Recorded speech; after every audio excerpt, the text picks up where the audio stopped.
살아계신 주님, 이 시간을 주님 손에 저희가 부탁드립니다. 주님 앞에 우리 몸과 마음과 뜻과 정성을 다하여 드리는 제사의 시간이 되어지도록 주님 역사하여 주시옵시고, 하나님 우리가 주께서 받으시기 향기로운 제사로 우리를 드릴 때에 주님 주께서 친히 하늘을 가르시고 광림하셔서 생명의 떡이 된 하늘의 만나로 먹여주시옵시고, 주님 줄인 영혼들 가운데 주님 생명의 만나로 먹여주시옵시고, 가란 영혼들 가운데 생수와 생기와 생명의 말씀으로 먹여주심으로 말미암아 우리의 영혼이, 우리의 심령이, 우리의 삶이 예수 그리스도를 통하여 소성되어지는 시간 되어지게 하여 주시옵시고, 이 시간 우리 주 예수 그리스도와 우리가 정말 하나 되어지는 주님 아버지가 내 안에 그리스도께서 아버지와 예수님의 관계 가운데 아버지가 내 안에 내가 아버지 안에 있었던 것과 같은 하나님과 우리 주 예수 그리스도의 그 온전한 사귐과 교제가 지금 이 시간 주님 저희와 하나님 간에, 저희와 예수 그리스도 간의 그런 사귐과 교제가 풍성할 수 있도록 역사하여 주시옵소서. 그 그리스도의 풍성한 사귐과 교제가 또한 우리 성도들 간에도 풍성할 수 있도록 주님 이 시간 강림하시고 말씀하여 주시고 역사하여 주시옵소서. 주께 이 시간을 부탁드리고 우리 주 예수 그리스도의 이름으로 기도드렸습니다.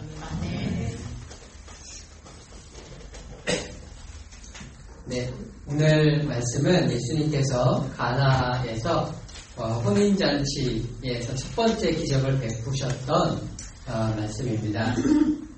우리가 특별히 요한복음에서는 복음서에서 예수님께서 많은 기적들을 일으키셨는데, 많은 기적들을 특별히 요한복음에서는 기적이라고 표현을 하지 않고 표적이라고 따로 표현을 하고 있습니다. 다른 단어를 사용해서 표현을 하고 있습니다.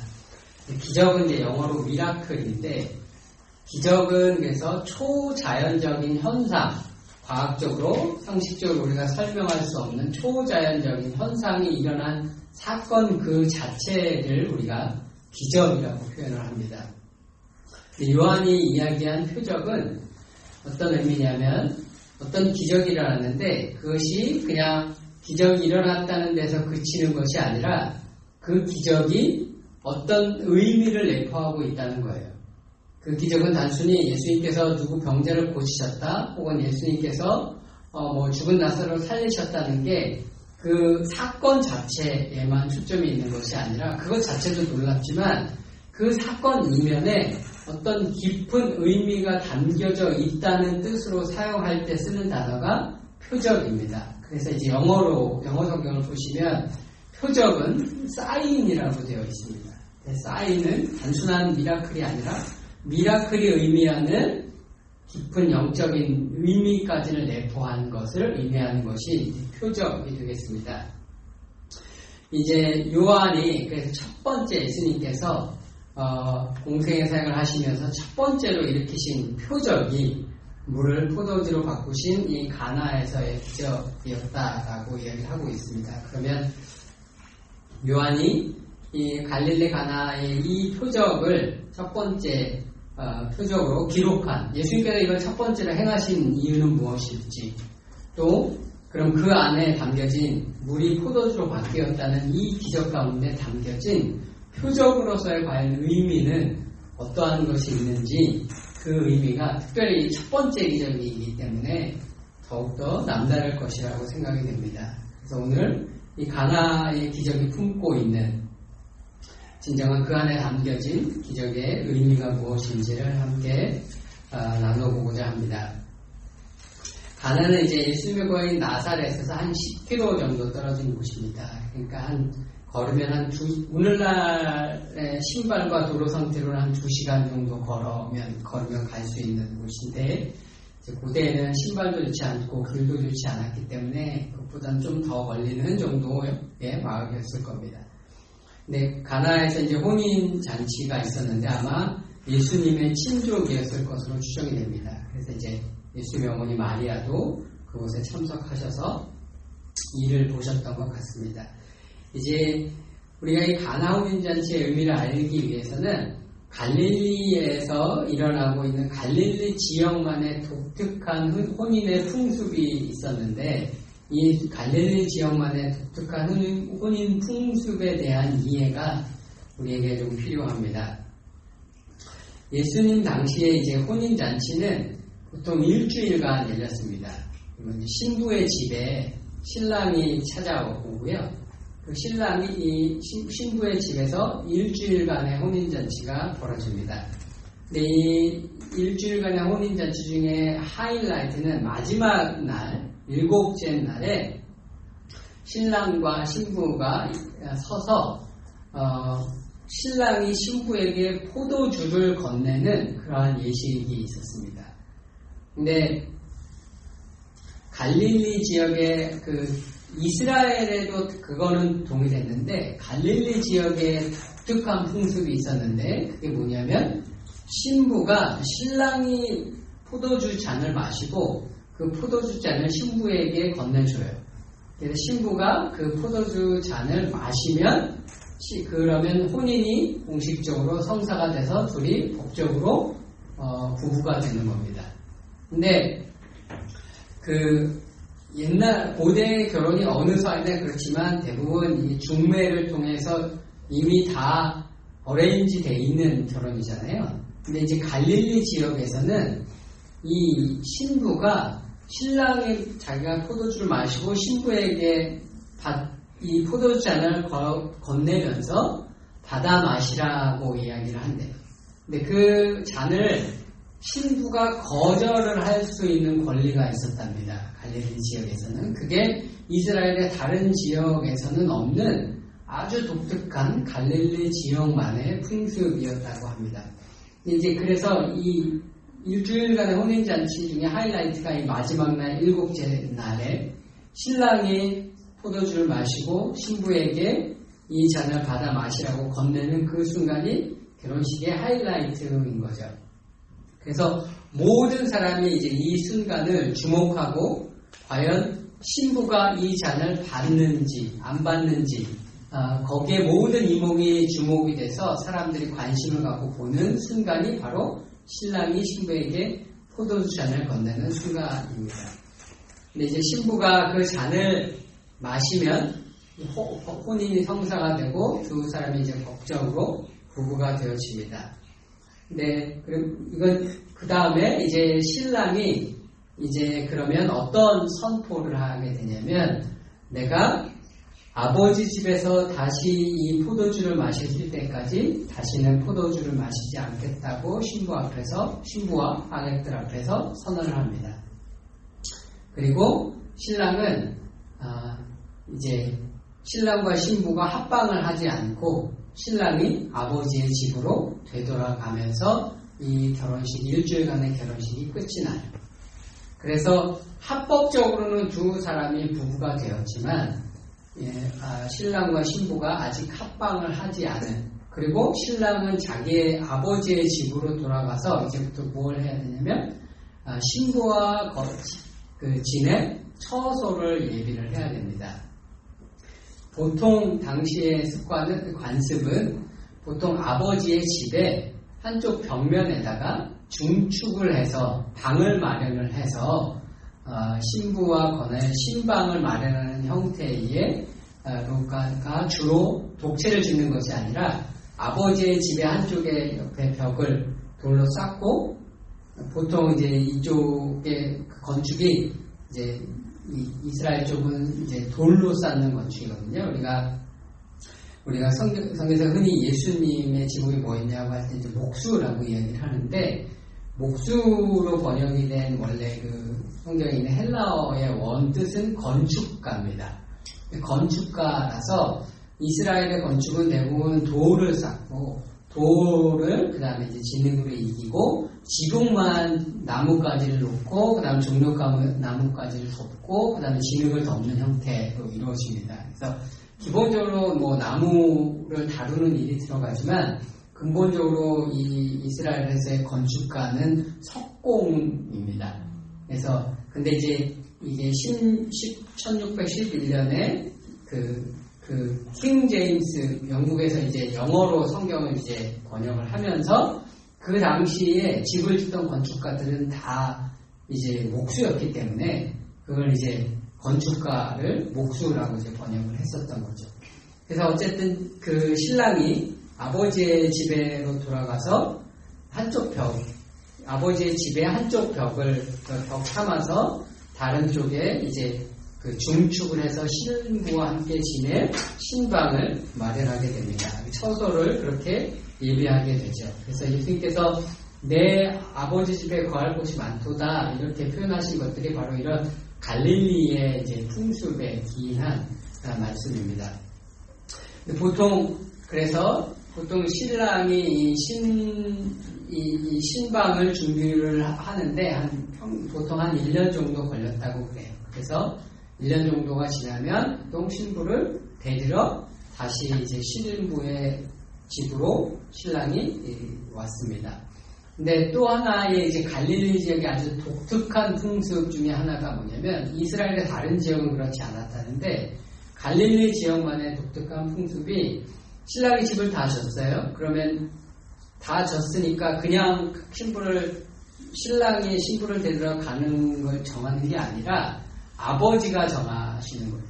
그래서 신부를 데리러 가는 날짜를 내가 집을 다 지어도 아버지가 정하기 전에는 신랑도 알 수가 없는 거예요. 그래서 아버지가 이제 가서 신부를 데려오라고 아버지가 얘기를 해줘야만 신랑이 가서 신부를 데리러 올 수가 있었습니다. 그러면 그게 이제 그리고 가서 이제 신부를 데리고 신랑의 집으로 와서 신랑의 집에서 다시 혼인잔치를 해요. 그렇게 해서 이제 합방을 하고 혼인잔치 결혼이 완성이 이제 되는 거거든요. 근데 그러면 이제 신랑 집에서 이 혼인잔치 이것도 또 결혼식인데 결혼식 날짜를 신랑도 모르고 신부도 몰라요. 오직 그 결혼식의 날짜는 신랑의 아버지만 아시는 겁니다. 예수님께서 다시 오시는 그 재림의 때를 아들도 모르고 아버지만 아신다고 이야기하시고 부족과 같이 온다고 말씀하시는 것들이 바로 이런 풍습에 이제 기인한 것입니다. 신랑이 오는 날짜를 알 수 없기 때문에 신랑이 오는 날짜를 신부가 정확하게 알 수가 없기 때문에 신부는 언제나 신랑이 올 때를 대비해서 준비하고 예비를 하고 있어야 합니다. 이제 신랑의 아버지가 신부를 데리러 올 때가 됐다고 결정을 하면 이제 신랑이 신부를 데리러 신부의 집으로 갑니다.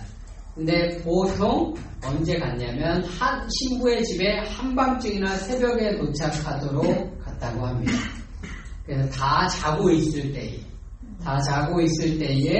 그 마을에 갔다고 해요. 그리고 근데 대신에 그 마을에 가서 그냥 조용히 가는 것이 아니라 그 마을 근처에 가서는 나팔을 불었다고 합니다. 나팔을 불면서 마을을 빙빙 돌았다고 해요. 나팔을 부는 이유는 신랑이 왔다는 소식을 알려주는 거죠. 그래서 자는 사람들에게 이제 깨어나라고, 일어나라고, 신랑이 왔다고 이제 나팔을 불어서 신랑을 맞이할 준비를 할 수 있게끔 나팔을 깨우는 역할을 하는 나팔을 불어주는 겁니다. 이게 또 예수님께서 재림하실 때에 나팔 소리와 함께 재림하시는 것들에 대한 또한 예표가 되기도 하죠. 보통 한 1년쯤 지나면 또 신랑이 왔기 때문에 1년 정도 지나면 이제 신부는 이제 신랑이 올 때 가까웠다는 걸 알죠. 정확한 날짜는 모르지만 가까웠다는 것은 압니다. 그래서 신부는 항상 예복을 준비해 놓습니다. 항상 결혼식 예복을 준비를 해 놓고 잠을 잡니다.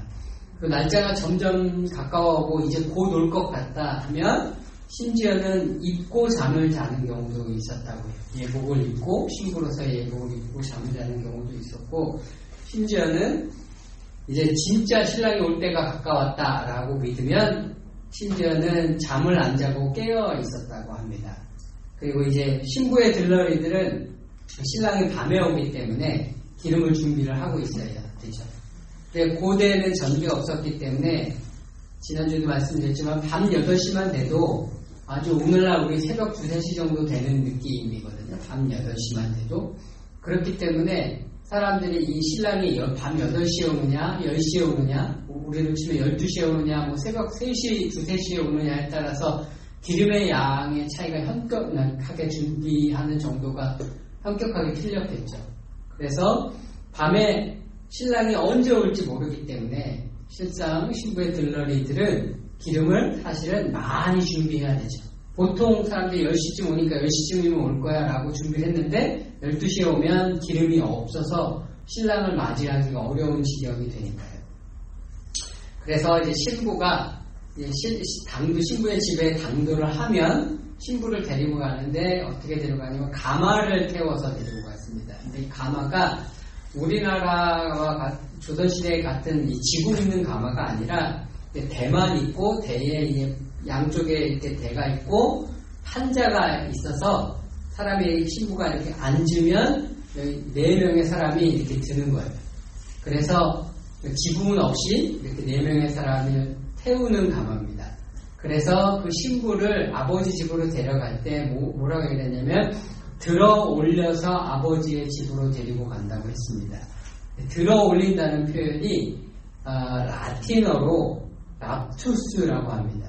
들어 올린다는 이 랍투스라는 표현을 영어로 번역하면서 이제 랩처, 우리가 그 한국말로 휴거라고 하는 단어가 이제 여기에서 나왔죠. 그래서 신부가 들려 올라가는 장면이, 들어 올려서 아버지에 가는 그 장면이 마지막 때에 우리가 예수님의 신부인 성도들이 휴거되어지는 들어 올림을 받는 그런 장면을 또한 예표하는 것이죠. 그래서 이제 신부가 그렇게 들어 올려서 신랑의 집에 신랑의 아버지의 집에 들어가서 혼인잔치가 거기서 이제 혼인잔치를 하고 그 다음에 이제 합방을 하고 혼인을 완성을 하게 됩니다. 그래서 신부의 집에서 이제 첫 번째 결혼식이 있고 그래서 법적인 부부가 됐지만 혼인은 아직 완성은 안 된, 부부의 관계가 시작은 되었으나 부부의 관계가 아직 완성은 되지 않은 상태에서 두 번째 이 신랑의 집, 아버지의 집에서 혼인잔치를 통해서 혼인이 완성이 되어지는 그러한 예식의 형태를 가지고 있습니다. 그래서 첫 번째 결혼식 때 이미 법적으로는 부부가 된 겁니다. 그래서 우리가 요셉과 마리아의 이야기를 할 때 둘이 정혼을 했는데 이 마리아가 아기를 가진 것을 알고 요셉이 이제 조용히 파하려고 하잖아요. 그게 이미 그들은 이제 정혼을 했다는 것이 우리는 이제 흔히 약혼으로 생각을 하지만 신부의 집에서 결혼을 하고 법적으로는 부부가 된 겁니다. 그러면 신랑의 집에 갈 때까지 신부의 역할은 뭐냐면 순결하고 정결한 신부로 신랑이 올 준비를 하고 기다리는 것이 신부의 사명입니다. 그동안 신랑의 사명은 아버지의 집에서 처소를 예배하는 것이 사명이고 그 기간 동안 신부의 가장 큰 사명은 순결하고 정결한 신부로서 준비하는 것이 그들의 사명입니다.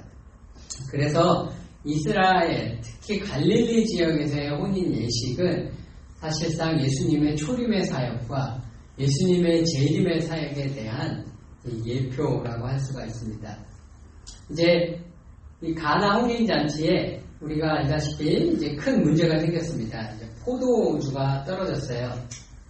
근데 이게 신부의 집에서 벌어지는 혼인잔치인데, 포도주가 떨어졌다는 건 이제 잔치에 초대된 사람들에게 이제 포도주가 떨어졌다는 점에서도 이제 큰 문제이지만 그것보다 훨씬 더 큰, 그것과 비교할 수 없이 더 큰 문제는 포도주가 다 떨어졌다는 것은 마지막 7일차에 혼인 예식의 하이라이트인 신랑이 신부에게 신랑이 포도주를 마시고 신부에게 받아 마시라고 건네줄 포도주가 없다는 것을 의미합니다. 그렇게 되면 그 포도주가 없다는 것은 결혼식 자체가 파탄이 날 위기에 처했다는 거예요. 가나 혼인잔치의 가장 큰 위기는 손님의 문제가 아니라 결혼식 자체가 성립이 되지 않을 그런 큰 위기에 빠진 겁니다.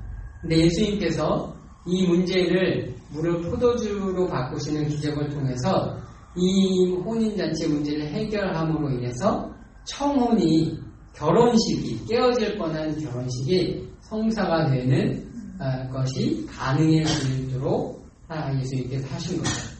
그래서 이 예수님께서 가나 혼인잔치를 통해서 이루신 것은 깨어질 뻔한 결혼식을 성사시키신 일이었습니다. 그것은 곧 예수님의 초림의 사역에 대한 예표였습니다. 예수님의 초림의 사역이 무엇이냐면 깨어진 언약, 거의 깨어져서 하나님과 하나님의 백성들 사이에 언약을 맺었는데 그 언약이 거의 깨어져서 이제 파탄이 날 지경에 있는 그 관계의 하나님의 백성들을 그 깨어지기 직전인 그 언약을 회복시키셔서 새 언약을 맺게 하시는 것. 그래서 하나님과의 새로운 관계의 회복이 가능하고 신랑과 신부의 혼인 관계를 다시 한번 성사시키시는 것이 예수님의 초림의 사역이었습니다. 그래서 깨어진 관계를 회복시키기 위해 새로운 언약을 맺어 신부로 초청하시는 것이 예수님의 초림의 사역이었는데 가나의 혼인잔치는 그런 예수님의 초림의 사역에 대한 예표로서 첫 번째 그 기적을 통해서 앞으로 예수님께서 이 땅 가운데 이루실 일이 무엇인지를 보여주신 그러한 예표적인 그러한 기적의 사건이었습니다. 예수님께서 이 초림의 사역을 완성하신 때가 언제냐면 바로 최후의 만찬의 때입니다. 최후의 만찬 때에 예수님께서 예수님의 제자들에게 포도주를 건네시면서 받아 마시라고 말씀을 하셨죠. 그때가 예수님을 따르는 자들에게 예수님의 신부로 초청을 하시는 때입니다. 그때가 예수님과 새롭게 새 언약으로 새로운 언약으로 언약을 맺으시는 때로 우리 인류를 다시금 초청하시는 그러한 때입니다. 우리가 계약서를 맺을 때 보통 계약서 그 맨 밑에 계약서를 다 작성을 하고 이제 도장을 찍죠. 이제 도장을 찍어서 도장을 찍었다는 건 이제 그 계약이 이제 완성이 되었다는 것을 의미를 하죠. 마찬가지로 구약 시대의 언약은 보통 언약을 이루면 그 언약을 뭘로 끝에 완성을 했냐면 희생 제사의 피로 완성을 했습니다. 그래서 동물의 희생 제사를 드리고 그 출애굽기 같은 경우에도 시내산에서 하나님과 이스라엘 백성들이 언약을 하면서 맨 마지막에 너희가 이 언약을 받아들이고 나의 백성이 되겠느냐라고 했을 때 모세가 하나님 말씀을 다 증거하니까 이스라엘 백성들이 네 저희가 그 말씀을 다 따르겠습니다 하고 마지막에 그 짐승의 피로 이스라엘 백성들에게 그 피를 뿌림으로써 그 언약을 마지막에 보응하는 우리로 치면 계약서의 마지막에 도장을 찍는 그러한 역사가 있습니다. 그래서 예수님께서 새 언약을 우리와 맺으시면서 마지막으로 그 새 언약의 제물로 자기 자신의 살과 피를 내어주셔서 예수님의 초림의 사역을 그 언약을 완성하시는 것이 예수님의 초림의 사역이었습니다. 그래서 최후의 만찬 때 주시는 떡은 영원한 생명을 주는 진정한 만나로 자신을 내어주시는 것을 의미하고 또한 최후의 만찬 때 주시는 포도주는 신부를 초청하기 위해 흘리시는 예수님의 보혈을 예표하는 것입니다. 그래서 언약의 언약을 완성하기 위해 흘리시는 예수님의 희생 제사를 의미하는 것입니다. 그래서 예수님의 초림의 사역의 클라이맥스는 그 새 언약을 맺는 최후의 만찬에서 새 언약을 맺고 그 새 언약을 완성시키시기 위해서 십자가에서 돌아가시는 것이 예수님께서 하신 그 사역의 클라이맥스라고 할 수가 있습니다.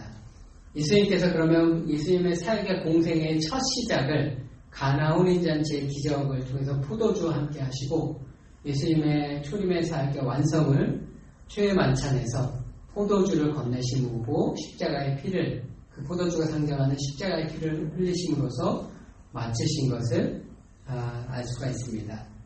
그래서 깨어질 뻔한 혼인의 언약을 예수님께서 이 땅 가운데 오셔서 다시 회복시키신 거죠.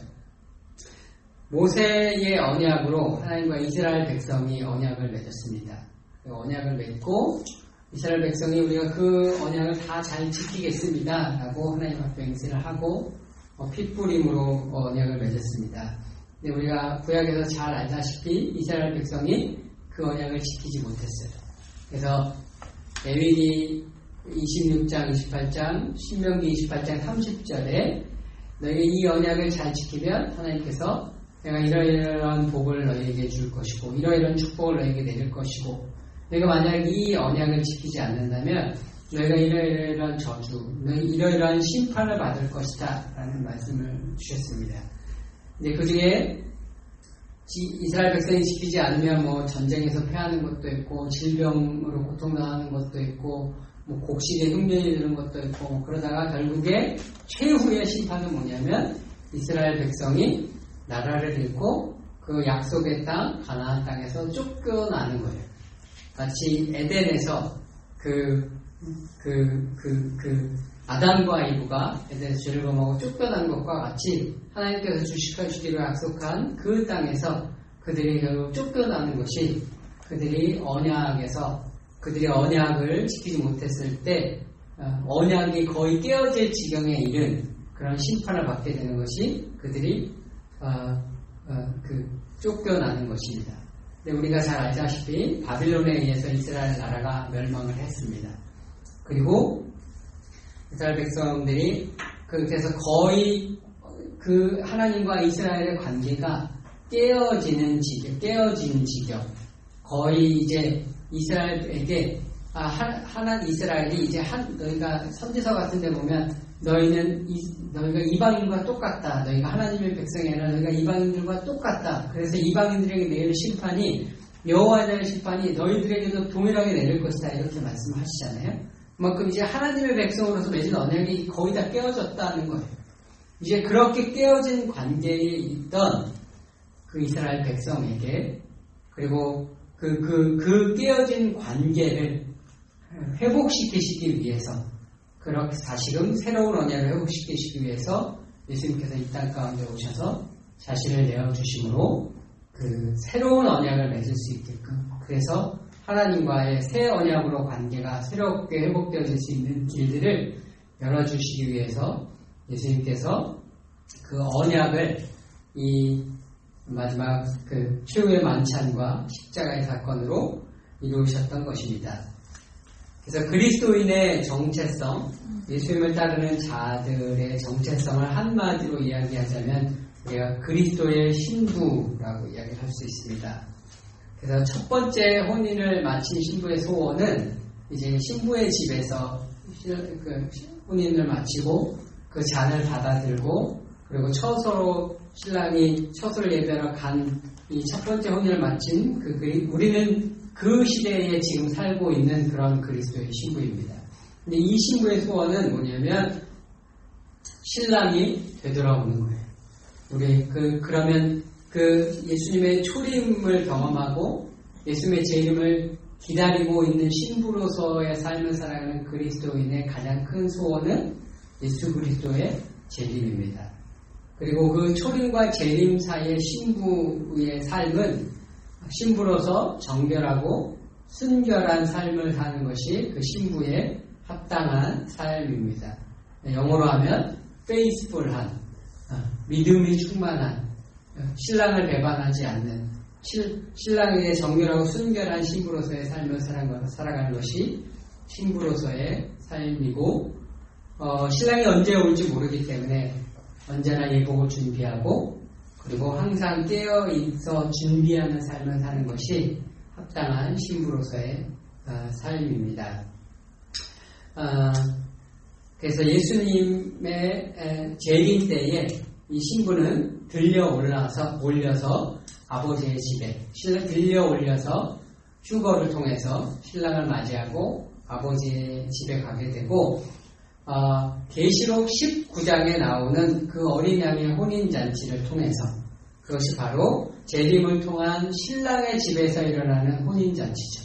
그렇게 해서 계시록 19장의 어린 양의 혼인잔치를 통해서 우리의 신부로서의 예수님과의 혼인잔치를 그곳에서 우리가 완성을 하게 됩니다. 예수님께서 예수님 어머니께 그때 아직 내 때가 이르지 아니하였습니다. 이렇게 말씀을 하셨었습니다. 예수님께서 말씀하신 내 때는 예수님께서 새 언약을 이루시는 때를 의미하는 거죠. 예수님께서 신부들에게 포도주를 건너주시는 때, 자신을 십자가에 내어주시는 때를 예수님께서는 의미하시는 것이고, 그때가 예수님께서 초림의 사역을 완성하시는 때가 바로 그때입니다. 이제 가나의 혼인잔치에서 예수님의 포도주의 기적으로 인해서 포도주가 아주 풍성하게 됐어요. 포도주가 풍성하게 되는 이미지는 구약의 선지서들에서 메시아 시대가 오면 이러이런 일들이 이루어질 것이다 라는 메시아 시대에 대한 많은 예언들이 있었습니다. 그 예언들 중에 하나가 뭐냐면 메시아 시대가 되면 포도주가 풍성하게 될 것이다 라는 예언들이 있었습니다. 아모스서나 요엘서나 이사야서나 이런 곳에 포도주가 풍성하게 될 것에 대한 예언이 있습니다. 가나에서 포도주가 풍성하게 된 것이 매일 그런 선지자들이 예언했던 메시아의 시대가 도래했음을 암시하는 것, 그리고 메시아의 예언이 이제 성취되었음을 암시하는 것임을 우리가 알 수 있습니다. 이제 또한 물이 포도주를 변했는데, 물은 6절에 보면 거기 유대인의 정결 예식을 따라 2통 드는 돌 항아리 6이 놓였는지라 이렇게 되어 있습니다. 정결 예식에 쓰이는 물이었습니다. 그러니까 유대인의 율법에 의해서 정결 예식에 쓰이는 물은 따로 동을 항아리에 뒀거든요.